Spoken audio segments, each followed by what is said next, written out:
Acompáñame, Romanos capítulo 8, verso 1 al 14. Dice: ahora pues, ninguna condenación hay para los que están en Cristo Jesús, los que no andan conforme a la carne, sino conforme al Espíritu.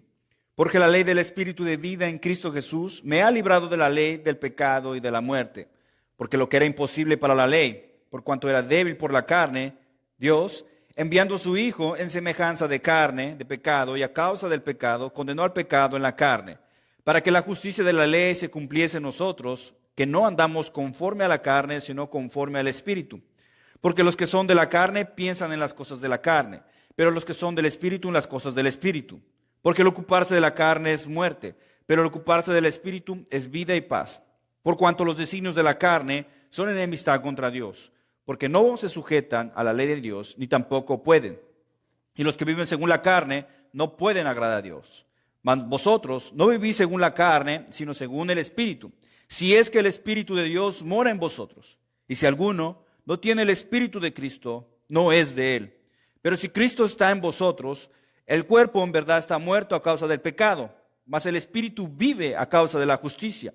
Y si el Espíritu de aquel que levantó de los muertos a Jesús mora en vosotros, el que levantó de los muertos a Cristo Jesús vivificará también vuestros cuerpos mortales por su Espíritu que mora en vosotros. Así que, hermanos, deudores somos, no a la carne, para que vivamos conforme a la carne. Porque si vivís conforme a la carne, moriréis. Mas si por el Espíritu hacéis morir las obras de la carne, viviréis.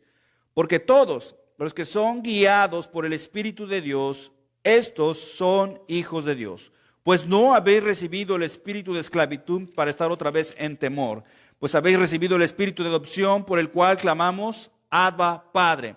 El Espíritu mismo da testimonio a nuestro espíritu de que somos hijos de Dios. Padre, gracias por esta sección de tu palabra y venimos delante de tu presencia en esta noche a pedir que tu Espíritu Santo nos ilumine, nos dé iluminación divina de tu palabra, que el pecado que está en nosotros no estorbe a la comprensión de tu palabra. Señor, guíanos a través de tus sendas de justicia y ayúdanos a vivir vidas santas, de tal manera que podamos ser la luz, ser la sal de este mundo y poder glorificar tu nombre a través de nuestras vidas. Señor, guíanos a tu Espíritu Santo para poder vivir a través de él y fortalecernos en él. Señor, gracias por bendecirnos y por perdonarnos tanto. Te pedimos que tu Espíritu Santo nos guíe en esta noche. En el nombre de Jesús oramos. Amén. Entonces, todo lo que hemos visto hasta aquí es que la ley del Espíritu de vida en Cristo Jesús, que nos está hablando obviamente del Espíritu Santo, nos libró de la ley del pecado y de la muerte. Y es por eso que no tenemos ahora alguna condenación en contra de nosotros, a pesar de que la Biblia es un libro condenatorio en extremo. Además, miramos que el Espíritu nos ayuda a cumplir con los requisitos de la ley. No podíamos cumplir la ley en base al amor, de amarás a Dios sobre todas las cosas y amarás a tu prójimo como a ti mismo. Era imposible cumplir la ley, como es imposible ser como Jesús. Por lo que necesitamos el Espíritu Santo para que nos ayude a cumplir realmente la ley en base al amor. ¿Por qué? Porque Dios, a través de su Espíritu Santo, crea el fruto del amor dentro de nosotros. También miramos que el Espíritu nos da vida y nos da paz en la presencia de Dios. Sabíamos y entendíamos que estábamos muertos en nuestros delitos y pecados. En el Salmo que estudiamos la semana pasada podemos observar cómo el pecado nos lleva a comer polvo. Y no solamente nos lleva a comer polvo, sino además nos mete en tinieblas. Pero cuando vinimos a Cristo y lo recibimos en su justicia, pudimos experimentar realmente lo que es vivir y lo que es realmente experimentar una paz. No solamente eso, también nos explicó que Dios nos levantará de los muertos por el mismo Espíritu que ahora habita en ti y en mí. El Espíritu de Dios que mora en nosotros hará que nos resucite como resucitó a su Hijo Jesús. No solamente eso, y eso es algo glorioso, por lo cual el Espíritu se nos dio, de que el Espíritu nos ayuda a hacer morir las obras de la carne. Miramos que la carne es un contenido donde están metidos todos esos deseos que el pecado manipula despierta para que nazca en eso el pecado y se manifiesten las obras de la carne, que los miramos en Gálatas. Y no solamente eso, la evidencia es de que podemos estar seguros de que somos hijos de Dios, podemos estar seguros de nuestra salvación. No es una seguridad externa, es una seguridad interna. Una seguridad interna. ¿Por qué? Porque el Espíritu ahora mora en nosotros. Por eso que podemos decir que los hijos de Dios son guiados por el Espíritu de Dios. Y esa es nuestra seguridad que tenemos en Jesús, en esta salvación. Hay mucha gente que duda de su salvación. ¿Has dudado alguna vez de tu salvación? Claro, yo sé que has dudado de tu salvación. Tal vez algunas veces o hasta cierto punto lo has dudado recientemente. Si has caído en pecado, seguramente dudaste de tu salvación. Pero Dios está en el negocio. Tiene un interés de constantemente confirmar nuestra seguridad de nuestra salvación. Él quiere que tú y yo estemos seguros de que somos salvos. Él quiere que tú y yo estemos seguros de que somos salvos. Y ahora va a explicar cómo es que vamos a poder tener esa seguridad de esta salvación. Así es que podemos leer en el verso 14, acompáñame, Romanos capítulo 8, verso 14. Él dice: porque todos los que son guiados por el Espíritu de Dios, estos son hijos de Dios. Teníamos la tarea, tenemos la obligación, porque ahora esa es nuestra forma de vivir. Ahora esa es nuestra naturaleza básica de vivir, es de que tenemos que matar y eliminar las obras de la carne, el pecado. Pero, ¿cómo íbamos a lograr eso? A través de la guianza del Espíritu de Dios. No podemos hacerlo por nuestra obediencia ni por nuestras propias fuerzas, sino tenemos que ser primeramente guiados por el Espíritu de Dios para que podamos vencer las obras de la carne. Y esto confirma que cuando matamos las obras de la carne, de que somos realmente hijos de Dios. Si tú estás en el negocio de eliminar el pecado en tu vida, día a día, eso te debe traer la seguridad de que tú eres un hijo de Dios. Observamos una guía. No es cualquier guía, no es cualquier Google Maps, no es cualquier guía. Es una guía divina. Y está caracterizada solamente en la obediencia de los hijos de Dios. Dios no quiere imponer su voluntad a la fuerza en ti y en mí. Él no quiere imponer eso. Él quiere que tú voluntariamente te sometas a su voluntad y que te conformes a la voluntad de Dios. Entonces, cuando tú pones tu voluntad en la voluntad de Dios, entonces el Espíritu de Dios te guía. Traza tu camino. Y además, no es una dirección al azar. No te va a llevar solamente por ahí en tu vida, no. Esa guía ya tiene una dirección. Ya existe. Ya tiene un objetivo donde quiere llegar. Hay un orden preestablecido en esa guía de parte de Dios. Ahora, es obvio que el Espíritu de Dios nos va a guiar a hacer ¿qué? A ser como Jesús. Ese es el trabajo del Espíritu de Dios. Guiarte a ser como Jesús. Es todo. No tiene ningún interés más allá de, a menos de que quiera exaltar su gloria, pero su principal objetivo en tu vida y en mi vida es de que seamos como Jesús. Además, no es una guía que un día Dios decide, te voy a guiar el día de hoy, pero mañana no. No, es una guía ininterrumpida. Dios te está guiando constantemente. A cada hora, a cada momento, Dios está involucrado en guiarte. Lo cierto es que nosotros nos olvidamos de eso, prestamos mucha atención a las cosas, a nuestros negocios, a nuestros quehaceres, que nos olvidamos de la presencia de Dios. Como dije, es una guía divina y nos va a ayudar a tomar decisiones. Nos fue dada hasta los últimos días de nuestra vida. Nos da un consejo sabio. Se nos da por medio de la conciencia. Se nos da en medio de los problemas, de la incertidumbre. Nos da iluminación divina en su palabra y nos guía a toda verdad, a ser santificados. El problema está de que si descuidamos nuestra relación con Dios, esto va a traer dudas a tu salvación.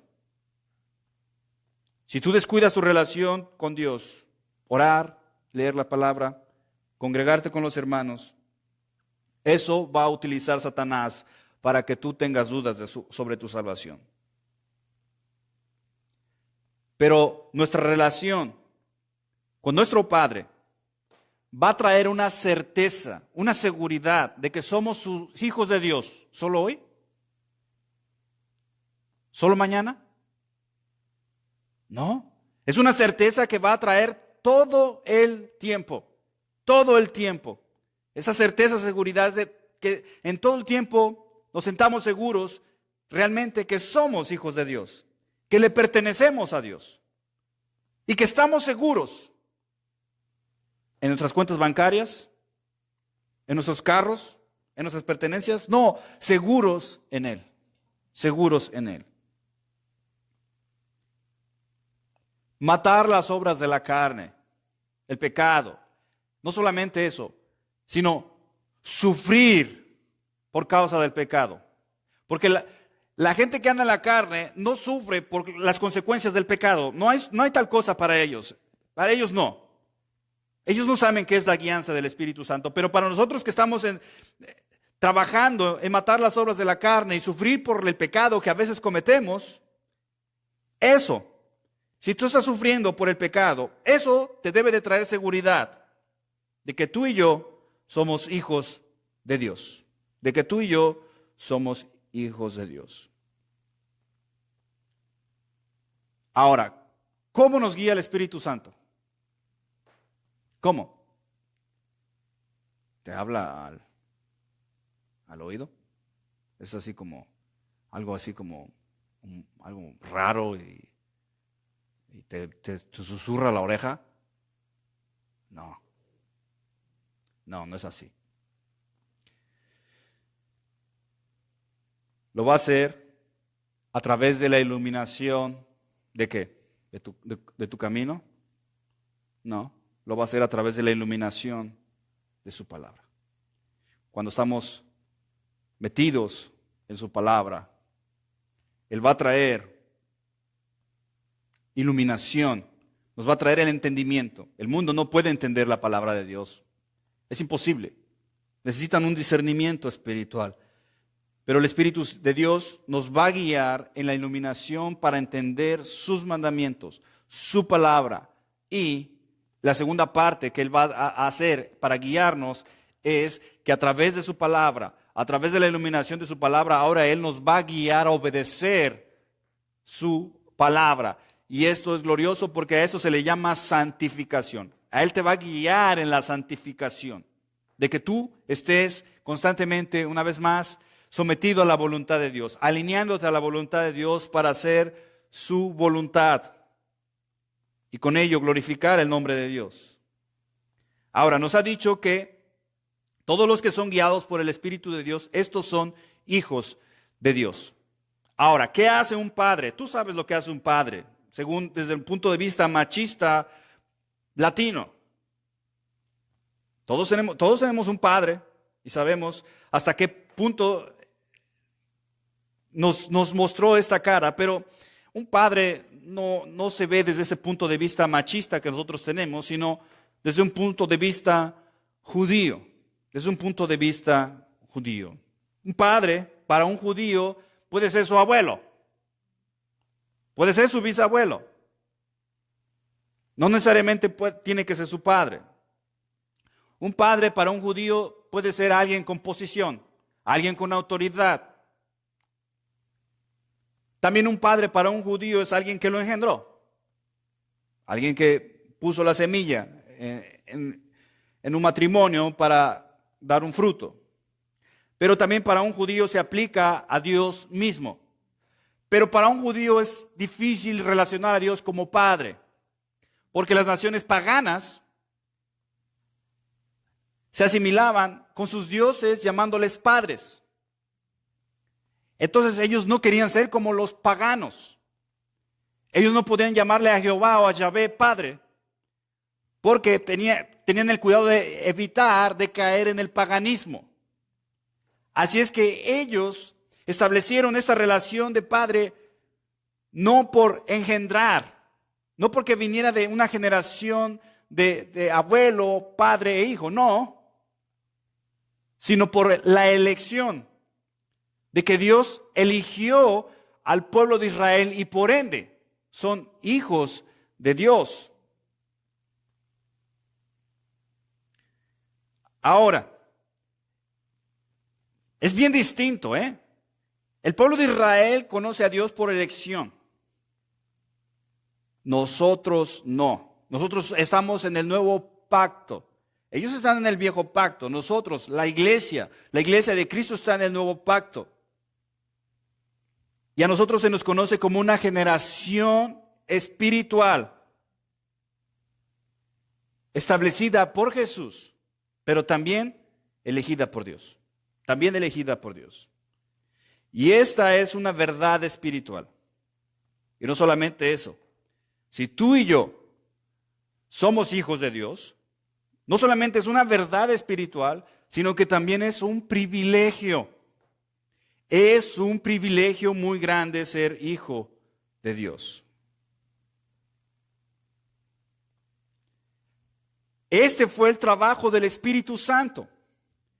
El Espíritu Santo, su trabajo fue colocarnos en Cristo, colocarnos ahora en la familia, en los miembros de la familia de Dios.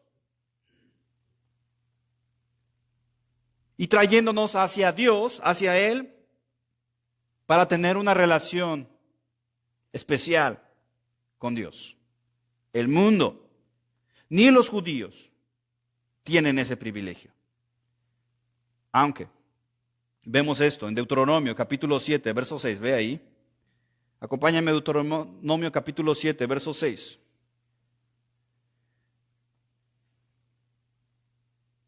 Vemos cómo tiene Dios ese objetivo de escoger. No solamente por elección, ahora a nosotros lo ha hecho espiritualmente. En base a su espíritu. Él es el espíritu de vida quien nos trajo a ser parte de la familia de Dios. Deuteronomio capítulo 7, verso 6 dice: Jehová tu Dios te ha escogido para hacerle un pueblo especial, más que todos los pueblos que están sobre la tierra. Vemos la acción de Dios de escoger. En el Salmo capítulo 4, verso 33. En el Salmo capítulo 4, verso 33 también vemos ese principio de Dios de escoger. No de engendrar, porque tenían el cuidado de no confundirse con los paganos, pero nosotros, ha sido el mismo espíritu que nos ha metido dentro de la familia de Dios. Dice el Salmo capítulo 4, verso 33. Sabed pues que Jehová ha escogido al piadoso para sí. Así que, un cristiano, tú y yo, no solamente es alguien que anda en el Espíritu, no solamente anda en el Espíritu de Dios, sino que además es guiado por Dios. Y esto lo distingue de todos los demás, siendo estos hijos de Dios, elegidos de parte de Dios, adoptados por parte de Dios. Pero eso es difícil en la iglesia, dentro de la gente. El sábado pasado estaba con el hermano Ben Yosef ahí en su taller, enseñándoles de que nos está esperando ese momento glorioso cuando Dios nos va a resucitar por medio de su Espíritu Santo. Y no sé cómo esperarías algo increíble en tu vida, pero lo estarías esperando con mucha ansia. ¿Cómo llegará a ser? ¿Cómo cómo llegará a pasar ese día donde simplemente experimentaré el mismo poder del Espíritu Santo que hizo resucitar a Jesús? Pero yo miraba a los hermanos y estaban así. Como que les costaba mucho trabajo. Tal vez ya lo habían escuchado, pero no lo abrazan, no lo aman, no lo saborean. De igual manera, hemos crecido escuchando que todos somos hijos de Dios. La iglesia, la tradición nos ha enseñado que todo mundo es hijo de Dios, nada más por irse a bautizar o por ir a misa cada domingo, o porque papá o mamá nos llevaban a misa, o porque el sacerdote nos echaba agua en la cabeza. Ya por eso asumíamos que éramos hijos de Dios, y ese título se tiene como un cliché. Un cliché es algo así como una palabra que se ha usado y se ha usado tanto que no tiene ninguna importancia ni valor. Es un cliché, algo sin valor. Y nosotros debiésemos abrazar con tanto amor de que Dios nos ha escogido para ser sus hijos. Es un título, como condesa o como señor, es un título que se nos da especial. ¿Por qué? Porque nosotros estamos eliminando los problemas que están dentro de nosotros a causa del pecado.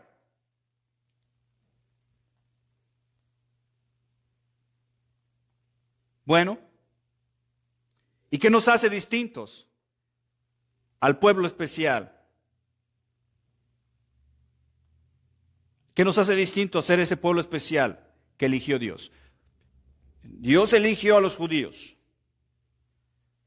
pero ahora estamos en el tiempo de la iglesia. ¿Qué nos hace distintos a ellos?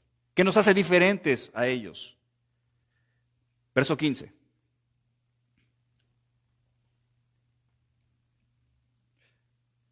Si todos somos hijos de Dios, establece la religión tradicional, bueno, no, tiene que haber una diferencia entre ellos y realmente los verdaderos hijos de Dios y el pueblo judío. Pues dice, pues no habéis recibido el espíritu de esclavitud. Entonces, hay algo que se recibió, y esto fue el espíritu de esclavitud. Y ahora hay una consecuencia al haber recibido esto, para estar otra vez ¿en qué? En temor. En temor. Dice, sino que habéis recibido el espíritu de adopción. O sea, no te engendró Dios, te adoptó. Por el cual clamamos, Abba, Padre. Muy bien. ¿A qué se refiere con que no habéis recibido el espíritu de esclavitud? Para estar otra vez en temor.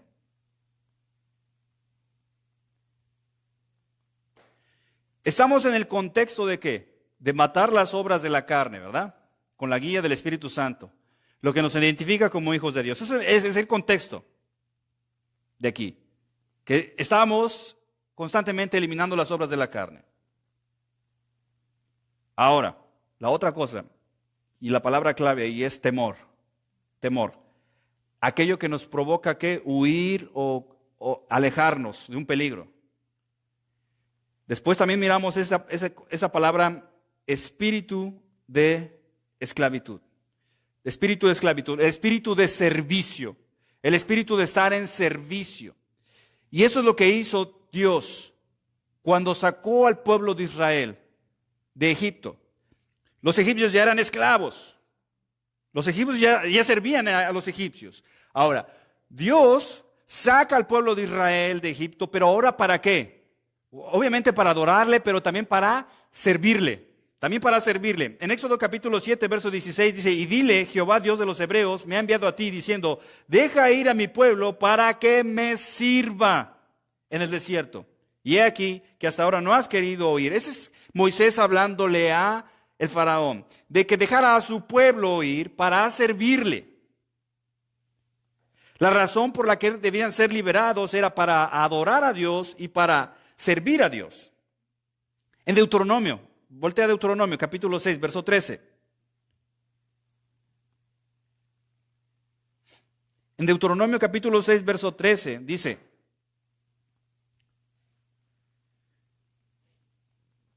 quiero que entiendas esa relación, ¿verdad? Servir, esclavitud, temor. Temor. De recibir un espíritu de esclavitud para estar otra vez en temor. Ahora, en Deuteronomio capítulo 6, verso 13 dice: a Jehová tu Dios, ¿qué? Temerás y a Él solo servirás. Y por su amor y por su nombre jurarás. Nuestra norma de vivir de los hijos de Dios es eliminar el pecado día con día. De la misma manera el pueblo de Israel tenía el mandamiento de no pecar contra Dios. ¿Estás de acuerdo? ¿Sí o no? Ellos tienen el mandamiento de no pecar contra Dios. Nosotros de matar las obras de la carne. Ahora, Dios mostró su poder y su grandeza delante del pueblo. Antes de decir esto, Dios mostró su grandeza y su poder delante del pueblo. ¿Y qué hizo el pueblo de Israel? ¿Dónde lo hizo esto? En el monte Sinaí. Moisés estaba subiendo al monte Sinaí y el pueblo de Israel estaba en las faldas del monte. Apareció Dios en el monte Sinaí y la gente tuvo miedo, tuvo temor. Le dice a Moisés: hey, tú habla con Dios, porque tenemos miedo de morir delante de la presencia de Dios. Entonces hace su aparición Dios y el pueblo de Israel tiene temor, tiene miedo. Una sola aparición de Dios. ¿Y qué hizo el pueblo? Temió en gran manera. Los hizo temer muchísimo. La muestra ahora de que Dios pone su temor delante del pueblo de Israel. Ahora, la muestra del israelita que tenía temor de Dios. Tú podías saber si un israelita tenía temor de Dios si no se aprovechaba de su prójimo. Si no trataba con dureza a su prójimo o a su sirviente o a su esclavo. Y si no tenía un interés, si no cobraba un interés por ayudar a su prójimo israelita. De esa manera mostraba una persona que temía de Dios el no aprovecharse de los demás. Temer a Dios es un mandamiento. Y no era solamente un mandamiento que tenías que aprender tú, era un mandamiento que tú tenías que enseñarle a tu hijo. Tienes que tener miedo de Dios. ¿Por qué? Porque es terrible su presencia. Es terrible su presencia. Así es que lo que estamos viendo aquí es que hay una relación entre el temor, entre tener miedo de parte de la presencia de Dios y del pecado. ¿Para poder qué? Para poder servir a Dios. O sea, se les dio un espíritu de servicio, lo cual los deberían de tratar de tener en temor para no pecar en contra de Él. Nosotros no.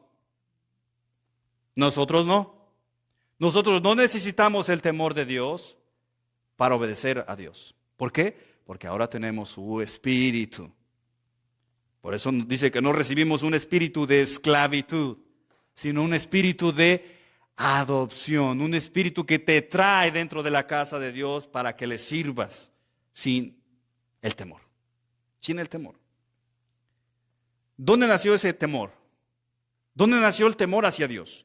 Ahora, en base a esto, podemos entender que no solamente los judíos pueden experimentar un temor hacia Dios, sino también el mundo. Los que andan conforme a la carne también van a experimentar un temor o han experimentado un temor hacia Dios. Cuando la gente está muriendo, no creo que se mueran no sintiendo miedo a dónde van. Estoy hablando del mundo, el cristiano no. El cristiano ya tiene la seguridad de dónde va cuando está muriendo. El mundo no. El mundo tiene un temor a la muerte y la causa de la muerte es el pecado. Por la causa de la muerte y el pecado el mundo tiene temor. ¿Dónde nace ese temor? En el Edén. En el Edén. Cuando Adán y Eva pecaron. En Génesis capítulo 3, verso 10, leo esto, dice: oí tu voz. Dios estaba llamando a Adán. Y dice: oí tu voz en el huerto. Y tuve miedo. Y tuve miedo. Porque estaba desnudo y me escondí. Esa es la raíz del temor. Su resultado es que el temor es consecuencia. ¿Por qué nació ese temor? por el pecado. El temor que experimentó Adán y Eva en el huerto fue producto de su pecado. Pero Dios, con lo que estamos mirando aquí, es que tomó la iniciativa. Un buen líder siempre toma la iniciativa. Un buen líder siempre toma la iniciativa. Dios tomó la iniciativa para disipar el temor reverente o paralizante hacia Él, de su presencia, y transformar ese temor en reverencia. O sea, transformar ese temor para que la gente lo obedeciese y no pecara. Y de esa manera, al no haber pecado, poder establecer una relación, Dios-hombre, o establecer una relación entre Él y el pueblo de Israel. ¿Sí? Por eso se apareció de esa manera en el monte Sinaí. Antes de dar su ley. Ya pone por delante su temor, después le dice sus leyes y le dice, hey, no peques. Y que esté delante mi temor. ¿Por qué? Hay un castigo. Hay un castigo.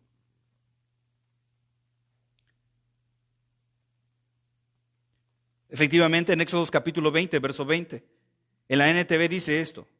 Moisés hablándole al pueblo de Israel, no tengan miedo. No tengan miedo, le respondió Moisés. Porque Dios ha venido de esta manera para ponerlos a prueba. Y para que su temor hacia Él, les impida pecar. Les impida pecar. Entonces vemos una vez más, que entiendas, que al pueblo de Israel se le dio este espíritu de temor, este espíritu de esclavitud para estar en temor y obedecer a Dios, eliminar el pecado. Y a nosotros no, se nos dio el espíritu de adopción y por el cual clamamos, Abba Padre.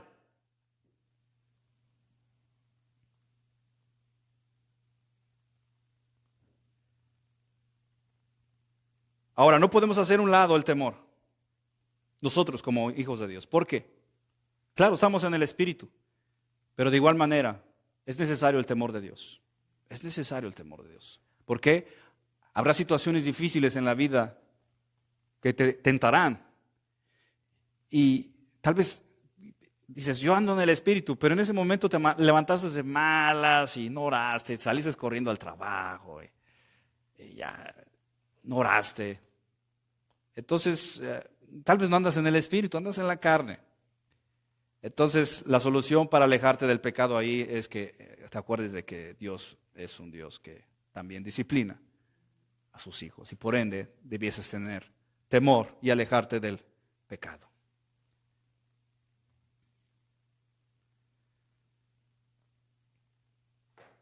Pero el propósito de Dios aquí es que tu amor, así como el amor que le tienes expresado a tus hijos, ¿verdad? El amor que tú tienes a tus hijos es un amor filial de sentimientos. Y voy a usar a tus hijos porque a veces no somos muy dados a amar a la esposa, al esposo y todo por lo que se mira. No, uso los hijos. Ese amor filial hacia los hijos, donde hay ese amor hacia ellos. Ahora, Dios quiere eso mismo con nosotros. Por eso, Él hace a un lado el temor en nuestras vidas para establecer la obra de su Espíritu en nosotros. Y el Espíritu que produce en nosotros, el fruto de Él, amor. ¿Ok? Primera de Juan 4:18.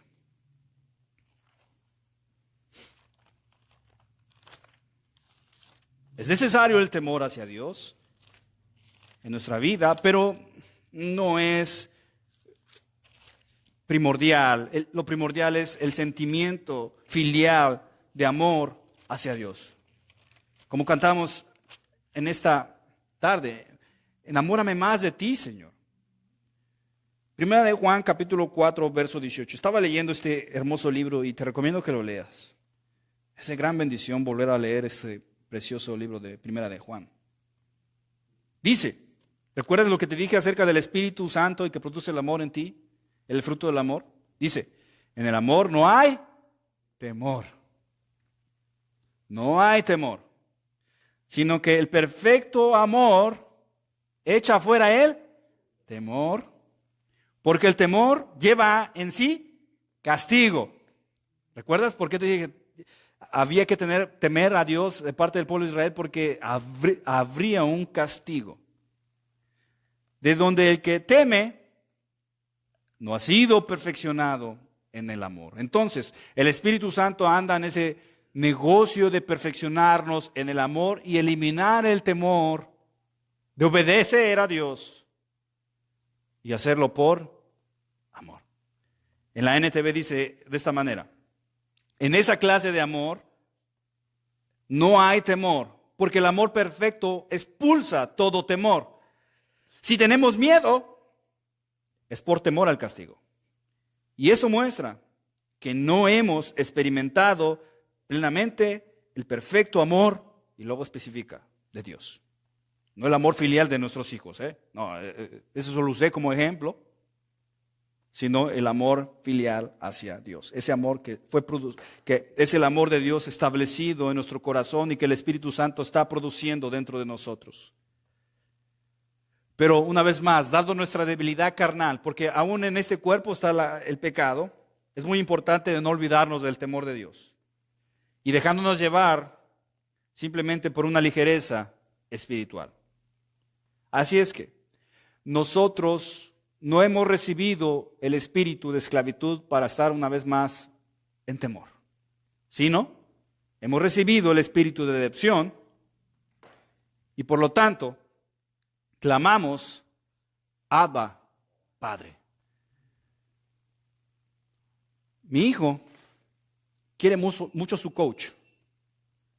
Mi hijo quiere mucho a su coach, el de la lucha grecorromana. No, ni siquiera se llama lucha grecorromana, pero así para que me entiendan. Lo quiere mucho, lo aprecia, lo admira, pero no es su padre. Y lo disciplina. Esa es la manera en que uno recibe el espíritu de esclavitud, a servir y obedecer, a algo así como a un coach. ¿Puedes tener una relación con él? Sí. ¿Puedes obedecerle? Sí. ¿Puedes hacerle caso? Sí, porque sabes que te va a regañar o te va a castigar. Pero no es lo mismo a que estés sometido en amor filial a tu padre. ¿Sí puedes ver la diferencia? ¿Sí? Entre un coach y un padre. Un coach también te guía, pero un padre tiene una relación filial, emocional, sentimental contigo. Y eso es lo que tenía el pueblo de Israel, un coach. Nosotros no. Por eso es que podemos entrar y decir, Abba, Padre. Le podemos decir, Daddy, papá. Nos habla de esa relación íntima y especial con Él. Y es triste porque no lo buscamos muchas veces de esa manera. No lo buscamos de esa manera. A veces lo buscamos para pedirle simplemente cosas para que nos ayuden a nuestra vida. No queremos tener una relación, es igual que una relación entre un joven, un teenager con su padre, o sea, ya simplemente se acerca a pedir cosas.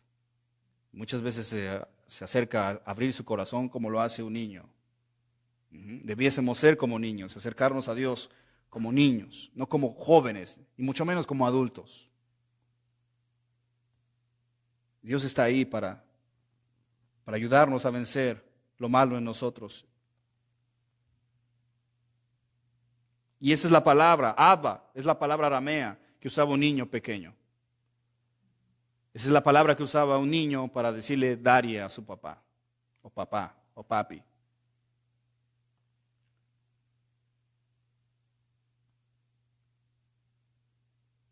Cuando Jesús se dirigía a Dios como Abba, porque Jesús también lo hizo, ¿sabes qué estaba haciendo Jesús?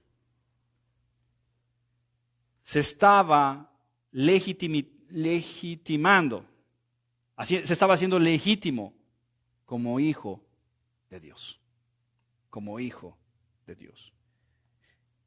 Y si Jesús tenía esa libertad de acercarse a Dios como Abba, también se nos ha dado a nosotros. Que recuerdas que Él es el unigénito Hijo de Dios. No nosotros no somos unigénitos, pero se nos da la misma libertad de llamarle a Dios Abba, Papi, Daddy. La adopción. no era algo común para los judíos. Miramos 3 ejemplos sobre la adopción. Si alguien me dice uno, invito un café, un pedazo de pastel. Moisés fue adoptado, ¿sí? ¿Te acuerdas? Moisés fue adoptado. Esther fue adoptada. Esther fue adoptada por Mardoqueo. Sí, pero Menfibosef. ¿Sabes quién fue Menfibosef? Fue un descendiente de un hijo de Jonatán, un amigo muy querido de David. Y Menfibosef es una figura muy parecida a nosotros. Era un lisiado, no valía nada. Ajá. Es más, debía morir porque era un descendiente del rey Saúl. Y para que no le quitase el trono a David, debía morir. Pero David, ¿qué hizo? David lo trae a su casa a vivir con él. Trae a Menfibosé a vivir con él y le da todos los privilegios de ser un hijo del rey, como si fuera su adoptado. Ahora, hoy pensamos de que si alguien adopta a alguien, a un niño, no es lo mismo que ser un hijo legítimo. ¿Estás de acuerdo? Oye, luego uno dice, ¿es adoptado? O sea, hacemos esa, este es un hijo mío y es adoptado. Es adoptado, o sea que no es tuyo. O sea, pues claro que es de ellos, pero nosotros tenemos esa tendencia como que no es algo importante. Pero cuando Pablo está hablando aquí sobre la adopción, ¿lo está haciendo para mexicanos? No. ¿Para judíos? Sí, pero los judíos solamente conocían casos sobre la adopción en 3 casos. Moisés, Esther y Menfibosef. Pero no era muy común en ellos. Ellos casi no se dedicaban a adoptar niños. Los que sí hacían esto eran los romanos. Los romanos sí. Entonces, tenemos esta iglesia fundada en Roma, de judíos que habían nacido en Roma o habían estado viviendo en Roma por mucho tiempo. Por ende, conocían las costumbres romanas, ¿o no? ¿O me equivoco? Yo soy mexicano y ya conozco las costumbres de aquí, o sea, porque ya llevo tiempo aquí viviendo. Entonces, me es más fácil que me pongan un ejemplo de aquí a que me pongan un ejemplo de allá de Chilangolandia, o sea, ya es bien diferente. Y si estuviera predicando en el DF, tendría que predicar a chilangos, o sea, tendría que usar otro vocabulario diferente al de aquí. Entonces, vemos aquí esta situación de los romanos. Pablo utiliza esto de la adopción porque los romanos adoptaban efectivamente niños, y especialmente varones. Tal vez el padre romano tenía hijos, como yo tengo hijos, y no me gusta cómo son mis hijos. No llenan mis expectativas. Entonces me pongo en el trabajo de adoptar un niño y salgo y empiezo a buscar un niño que adoptar y encuentro el que yo quiero. Y entonces ahora lo adopto. Ajá. Y empiezan los trámites legales. Había trámites legales de adopción. Entonces, aunque este hijo era adoptado y no era como los legítimos, a este hijo, el adoptado, tenía más privilegios, inclusive, que los legítimos. Se le daba un anillo, diciéndole, tú eres el que va a recibir toda la mayor parte de mi herencia. Aunque también se dividía en ciertas partes, pero él recibía mucho más. Y en caso de que muriera el padre, tenía que haber testigos de la adopción de este hijo. Ajá. Entonces, eran 7 testigos que tenían que testificar en caso de que muriera el padre y estos legítimos no le quitaran la herencia al adoptado. ¿Sí me puedes entender cómo el adoptado tenía más posición todavía que los legítimos? Entonces, esa es la idea de Pablo en cuanto a nosotros, de que somos adoptados, pero no en un modo de pensar bajo, no, sino en un modo de pensar alto, de estatus, de privilegio, de honor. Entonces se le daba todos los privilegios al hijo adoptado. Y esto es glorioso. ¿Por qué? Porque nosotros hemos recibido el espíritu de adopción, por lo cual estamos en un puesto más grande que el pueblo de Israel, que recibió el espíritu de esclavitud. ¿Puedes mirar cuán grande te ama Dios? de llamarte hijo y de que el que seas adoptado no tiene nada que ver con un estatus bajo, sino un estatus alto.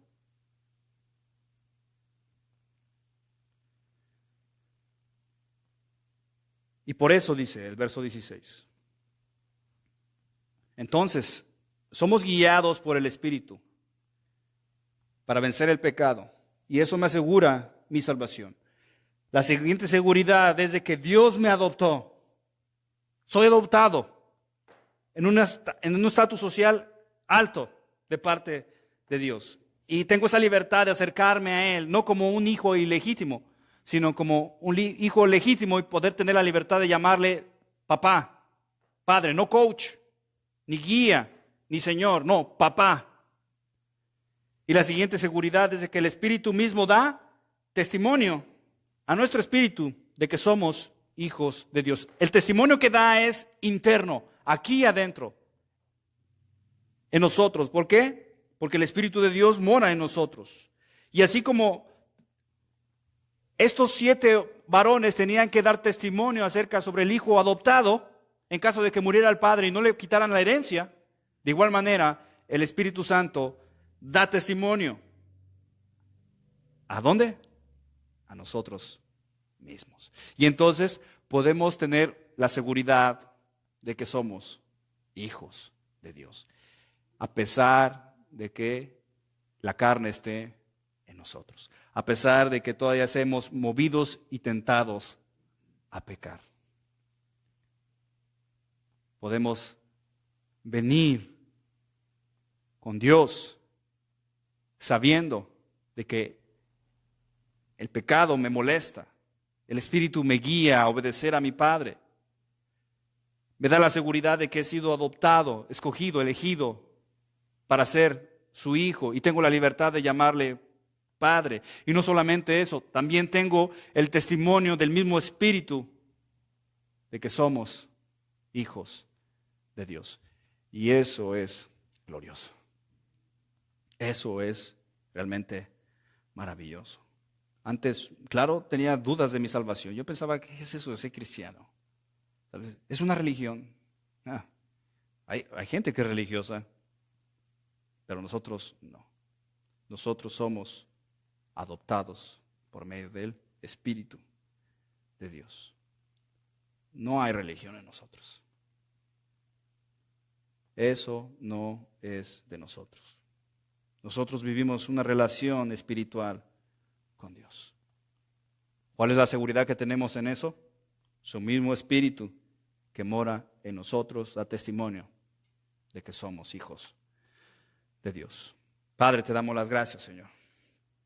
No somos merecedores de esta gracia, Dios, siendo ilegítimos, siendo hijos de Satanás. Saliste a buscarnos, Señor. Enviaste a tu Hijo a salvarnos. Nos trajiste a tu casa. No solamente nos elegiste y nos adoptaste, sino también nos limpiaste, nos vestiste y nos has dado de tu Espíritu. Gracias, Señor, que tu Espíritu ahora nos guía a ser como tú. Que podamos contar con tu fuerza, con tu poder para poder vencer lo malo en nosotros. Señor, no somos perfectos. Señor, hemos cometido pecados en este día. Pero gracias a tu Espíritu que nos trae convicción a nuestras vidas y nos empuja a tu santidad. Una vez más, Señor, no somos merecedores de tu gracia, pero gracias, Señor, por darnos el privilegio, el honor de ser llamados tus hijos. Y que tengamos la libertad de poderte llamar Padre. Ayúdanos, Señor, a eliminar ese nombre que tienes, Señor, mal usado por la gente. Y ayúdanos a apreciarlo, Señor, a atesorarlo, a amarlo, Señor. Bendito eres, Dios Todopoderoso. Y Padre, gracias, Señor, te doy por las personas que hoy felicitaron a mi esposa por un año más de vida que le has concedido. Y gracias, Señor, por un año más de vida que le has dado. Y gracias, Señor, por su servicio. Y gracias, Señor, por haberla puesto en mi camino, Señor. Gracias, Señor. Bendícela, Señor, y bendice a mis hermanos de igual manera. Bendícelos de vuelta a su casa. Señor, ayúdanos a caminar con esa seguridad de que somos tus hijos. En el nombre de Jesús.